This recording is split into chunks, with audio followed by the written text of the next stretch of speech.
Kamila Jarczak. I'm a founder and photographer behind Women of Newport. My name is Dawn Clayton. I'm also part of Women of Newport. I'm the secretary and I also do project management with them.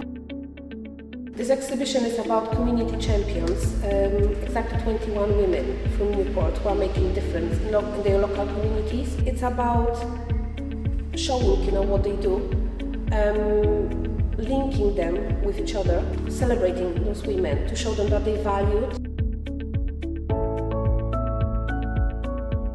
Being in the Senedd gives those people the credence and the gravitas that that their projects or the things that they have achieved that they really need, and it showcases to our politicians, our leaders and the wider community around Newport the wide variety of social philanthropy and creativity and community involvement that goes on around Newport, and it just gives inspiration to others.